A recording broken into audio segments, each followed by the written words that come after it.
नमस्कार छात्र छात्राओं सभी लोगों का आपके अपने YouTube channel NCERT math success classes पर स्वागत है। तो हम लोग कक्षा 10 के मैथ को पढ़ रहे हैं। उसी के क्रम में हमने चैप्टर नंबर 1 वास्तविक संख्याएं एनसीईआरटी मैथ को शुरू कर रखा है। उसी के क्रम में हम लोग आज एक्सरसाइज हमारी 1.3 है। एक्सरसाइज हमारी 1.3 है और चैप्टर का नाम वास्तविक संख्याएं यानी रियल नंबर है। और उस 1.3 के क्वेश्चन नंबर 2 पर आ चुके हैं। इससे पहले के क्वेश्चन हम लोग कर चुके हैं और वीडियो हमने अपलोड कर दिए हैं। आप लोग डिस्क्रिप्शन में लिंक से ओपन करके देख सकते हैं और वीडियो को अंत तक देखें। तो देखिए, आज हमने ये एक क्वेश्चन लिखा है। इसमें बच्चों को डाउट रहता है कि ये समझ में नहीं आता है कैसे क्या लिखा जाए। तो देखिए, हम लोग बड़े साधारण तरीके से यहाँ पर इस क्वेश्चन को हल करेंगे। तो देखिए, क्वेश्चन नंबर 2 है, सिद्ध कीजिए कि 3 + 2√5 एक अपरिमेय संख्या है। अच्छा, इससे पहले हम लोगों ने परिमेय और अपरिमेय के बारे में भी चर्चा की थी कि परिमेय और अपरिमेय संख्याएं कैसे हम लोग जान पाते हैं। तो देखिए, कभी भी आप ये भी ध्यान रखें, कभी भी किसी परिमेय संख्या में अपरिमेय संख्या जुड़ी हो तो एक अपरिमेय संख्या होती है, या फिर किसी परिमेय संख्या में कोई अपरिमेय संख्या घटी हो तो भी एक अपरिमेय संख्या होती है, या किसी नॉन जीरो परिमेय संख्या में अपरिमेय संख्या का गुणा हो, यानी कि जैसे यहाँ पर गुणा कर दिया जाए तो वो भी एक अपरिमेय संख्या होगी, या फिर किसी परिमेय संख्या में अपरिमेय संख्या का भाग कर दिया जाए तब भी एक अपरिमेय संख्या होगी। ठीक है, इतना हम लोगों ने पिछले वीडियोज में सीखा है। तो आइए आज हम लोग इस 3 + 2√5 को अपरिमेय संख्या सिद्ध करेंगे।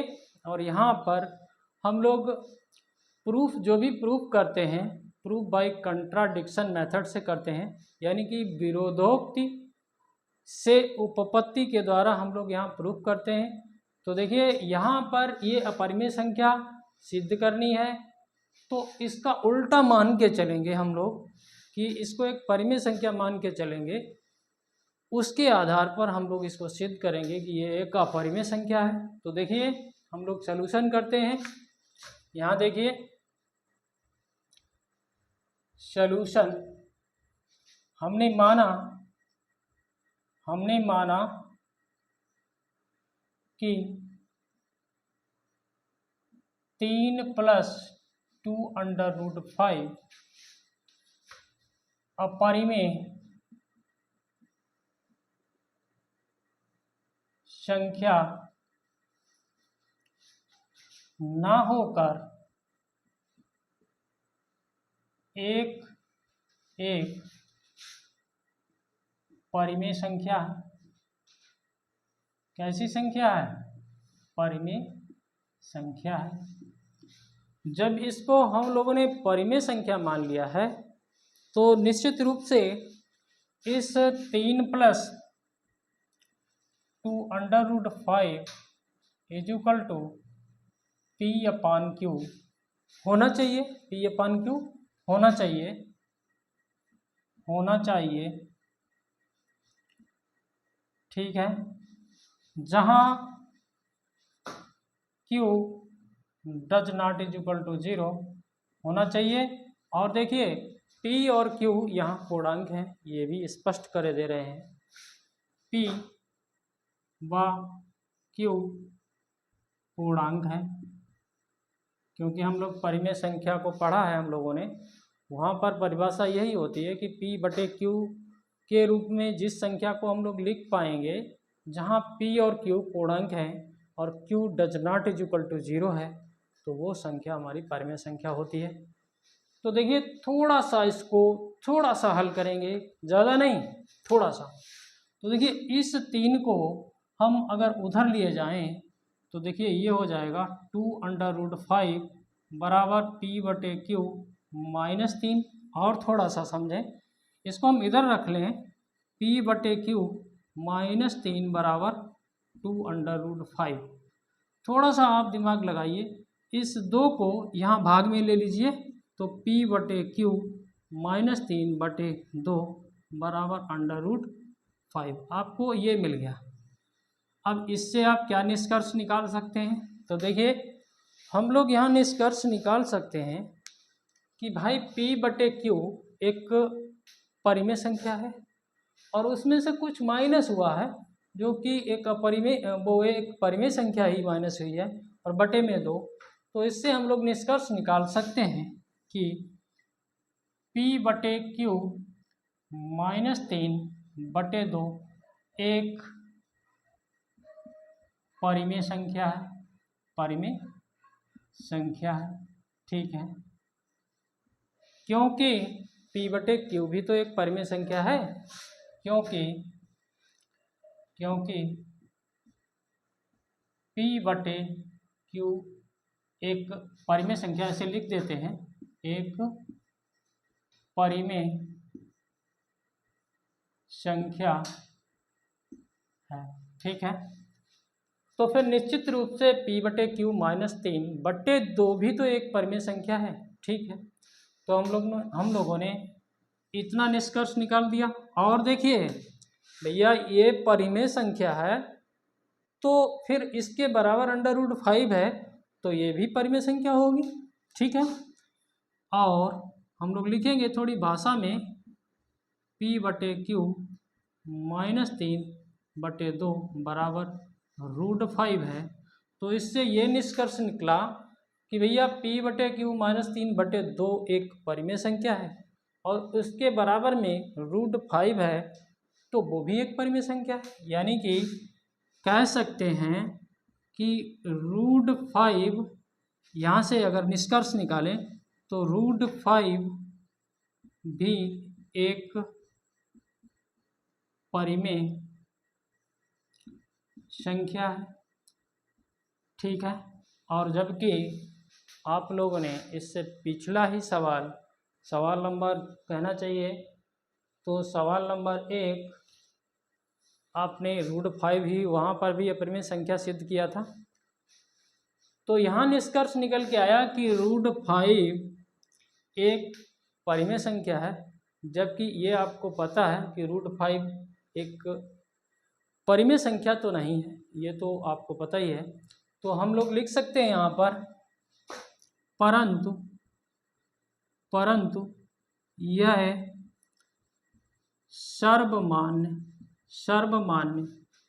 सर्वमान्य तथ्य है कि √5 एक अपरिमेय संख्या है, क्योंकि हम लोगों ने पहले सवाल में ही इसको सिद्ध किया था, √5 एक अपरिमेय संख्या है। ठीक है, अच्छा ऐसा क्यों आ गया? यह विरोधाभास है। यह क्या है? ये ऐसे लिखते हैं, तब यहाँ क्या है? विरोधाभास है। हो गया विरोधाभास।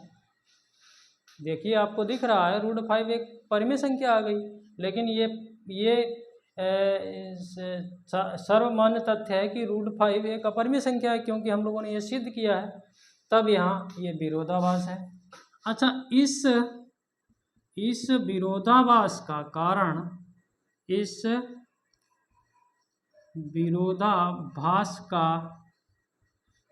क्या है? इस विरोधाभास का कारण हमारा 3 + 2√5 को परिमेय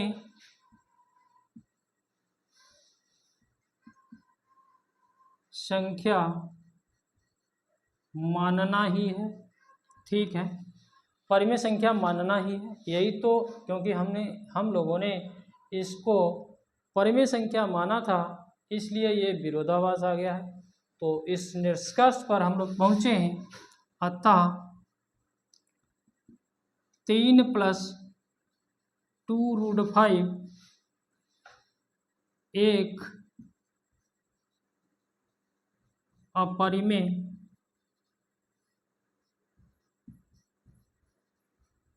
संख्या है। ठीक है, परिमेय नहीं, एक अपरिमेय संख्या है। तो इस प्रकार से आप लोग लिखेंगे, कोई दिक्कत नहीं होगी आपको। चलिए अगला क्वेश्चन हम लोग करते हैं, क्योंकि हम लोगों ने बहुत सवाल करने हैं। तो अगला क्वेश्चन हम लोग लिख लेते हैं। तो आइए बच्चों, हम लोग अब सवाल नंबर 3, जिसमें 3 पार्ट हैं, इसको करते हैं। तो बिल्कुल सेम प्रक्रिया है, बस लिखना ही है उसी तरीके से। तो देखिए हम लोग करते हैं। हम लोग सबसे पहले पार्ट यानी 1/√2 को लेंगे। तो देखिए हम लोग सॉल्यूशन करते हैं पहले पार्ट का, यानी कि 1/√2। अच्छा, ये एक अपरिमेय संख्या सिद्ध करनी है हम लोगों को। तो इसको भी उल्टा करके मानते हैं। हम मान लेते हैं, माना 1/√2 परिमेय संख्या है। क्या है? परिमेय संख्या है। ठीक है, बिल्कुल सेम करेंगे। तो जब ये परिमेय संख्या है तो निश्चित रूप से 1/√2 बराबर P/Q। देखिए अब P/Q, और जहाँ पर Q does not equal to 0 है, और P व Q पूर्णांक है, ये भी हमने माना पूर्णांक है। ठीक है, ठीक है। और साथ ही हम लोग ये भी मान के चलते हैं, माना P और Q में एक के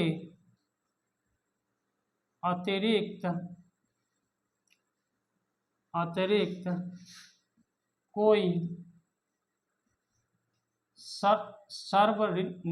सर्वनिष्ठ यानी उभयनिष्ठ सर्वनिष्ठ अभाज्य गुणनखंड नहीं है। हम लोगों ने ये मान लिया है कि भैया P और Q सह अभाज्य हैं। एक ही ऐसा एक गुणनखंड है कि इनको डिवाइड कर सकता है, इनको भाग कर सकता है। दूसरा कोई ऐसा गुणनखंड नहीं है जो इनमें भाग चला जाए, यानी कि एक ही एक ऐसा गुणनखंड है, हमने ये माना है, दूसरा कोई गुणनखंड नहीं है। तो देखिए हम लोग क्या करेंगे, बिल्कुल हम लोग जैसे हम लोगों ने पहला क्वेश्चन किया था बिल्कुल सेम लिखना है। तो देखिए हमारे पास 1/√2 बराबर P/Q है। तो देखिए अब Q को इधर ले लेते हैं। ठीक है, Q को इधर ले लेते हैं, Q इधर ले लिया। तो देखिए √2 को इधर ले लेते हैं, √2 × P ये हो गया। थोड़ा सा आप हल करेंगे, देखिए दोनों पक्षों में वर्ग करेंगे। तो इधर से देखिए Q² बराबर √2 का वर्ग करोगे तो 2 हो जाएगा, इधर P² हो जाएगा। अब आपने एक प्रमेय भी पढ़ी थी कि देखिए आप देख रहे होंगे कि Q² 2 से विभाजित है। तो यहाँ लिखिए Q² 2 से विभाजित है। ठीक है, अच्छा जब Q² 2 से विभाजित है तो निश्चित रूप से Q भी 2 से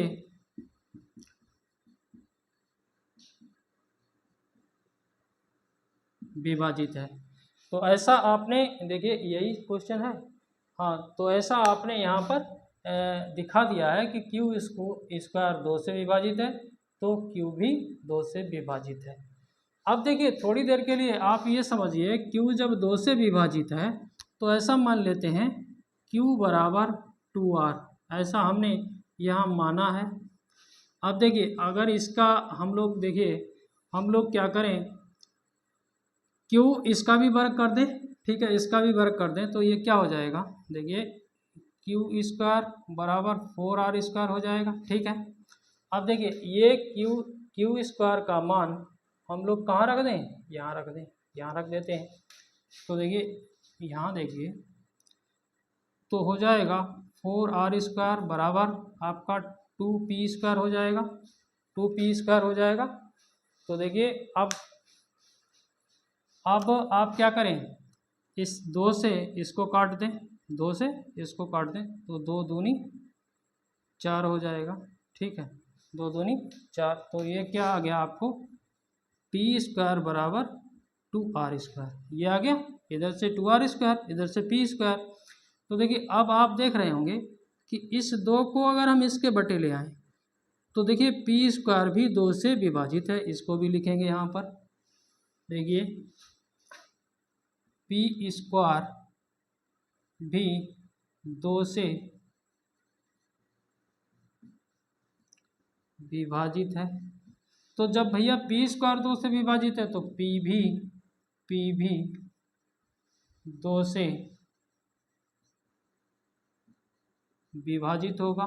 ठीक है, अब देखिए भैया Q भी 2 से विभाजित है और P भी 2 से विभाजित है, और जबकि हम लोगों ने तो यहाँ पर P और Q में एक के अतिरिक्त तो कोई दूसरा गुणनखंड ही नहीं माना था। तो हम लोग फिर थोड़ी भाषा लिखेंगे P और Q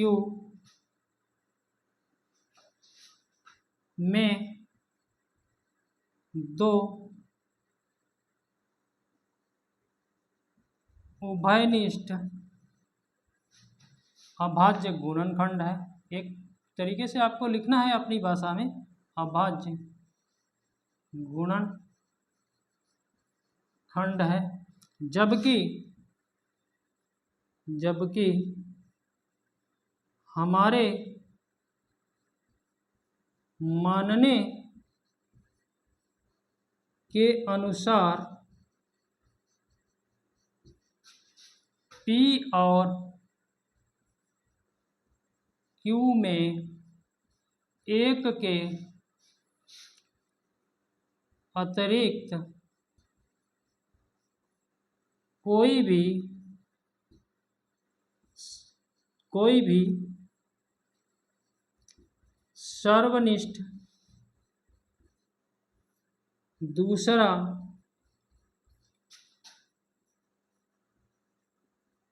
अभाज्य गुणनखंड नहीं है। ठीक है, तो भैया ये भी एक विरोधाभास है। क्या है, यह एक विरोधाभास है।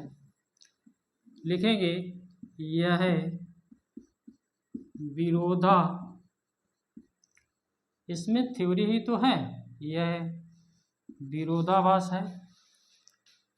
और इस विरोधाभास का कारण क्या है, इस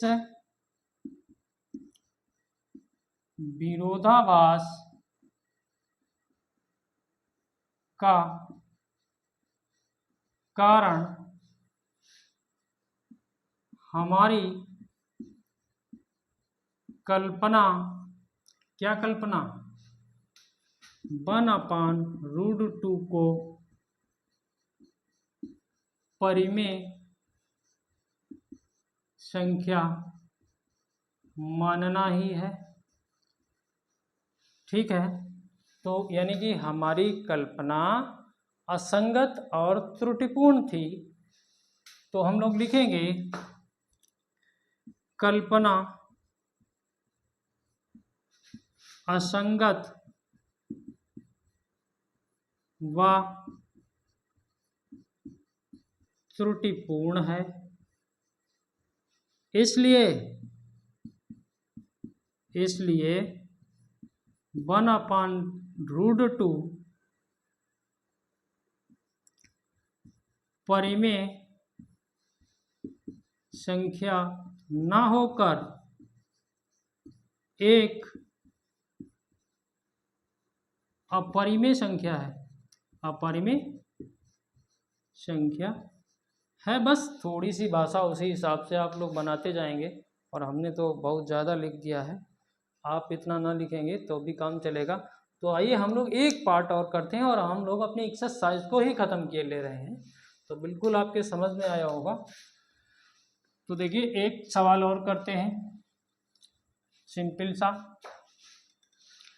और देखिए इस थर्ड पार्ट को हम लोग नहीं करेंगे क्योंकि अभी अभी हम लोगों ने क्वेश्चन नंबर 2 को किया है, तो हम लोग केवल ये सेकंड पार्ट ही करेंगे। तो देखिए सेकंड पार्ट ही करेंगे, यानी कि किताब में तो 3 पार्ट दिए हैं, हम लोग सेकंड पार्ट ही करेंगे। तो देखिए इसमें क्या है, 7√5 इसको करेंगे थर्ड पार्ट को। इसको भी हम लोग अपरिमेय ना, अपरिमेय तो सिद्ध करना है, इसको भी अपरिमेय न मानकर हम लोग परिमेय संख्या मानते हैं। तो यहाँ पर आप लोग लिखेंगे माना 7√5 एक परिमेय संख्या है। क्या है? परिमेय संख्या है, तो परिमेय संख्या है तो निश्चित रूप से 7√5 p/q होना चाहिए, जहाँ p व q क्या है? धन पूर्णांक है। क्या है? धन पूर्णांक है। ठीक है। और भैया q does not equal to 0 रहना चाहिए, ये भी निश्चित है। तो फिर इसमें अब हम लोग क्या कर सकते हैं, तो देखिए इसको थोड़ा सा सही करते हैं। p/q बराबर 7√5 और इस 7 को यहाँ ले आए तो 1/7 p/q बराबर √5। ये देखा आपने √5। तो अब आप लोग देख रहे होंगे कि भैया ये p/q एक परिमेय संख्या है और 1/7 भी इसमें एक परिमेय संख्या है। तो जब दो संख्याओं परिमेय संख्या हैं उनका गुणा है, तो ये पूरा डाटा इतना एक परिमेय संख्या ही तो है। 1/7 p/q एक परिमेय संख्या है। और जब भैया इसके बराबर √5 है तो √5 भी एक परिमेय संख्या हो गई। √5 भी एक परिमेय संख्या है,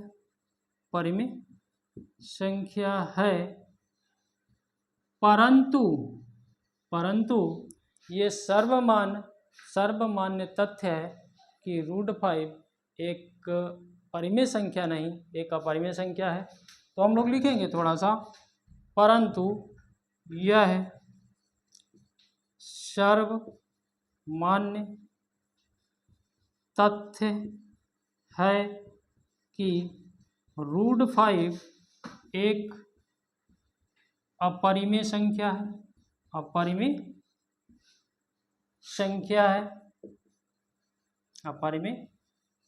है, अर्थात यह भी एक विरोधाभास है। तो हम लोग लिख देंगे यह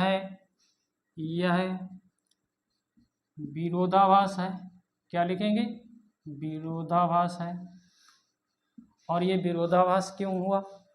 क्योंकि हम लोगों ने गलती करी थी, हमने उल्टा माना था 7√5 एक परिमेय संख्या है, इसीलिए ये विरोधाभास आया है। तो लिखेंगे विरोधाभास का कारण हमारा कितना 7√5 को परिमेय संख्या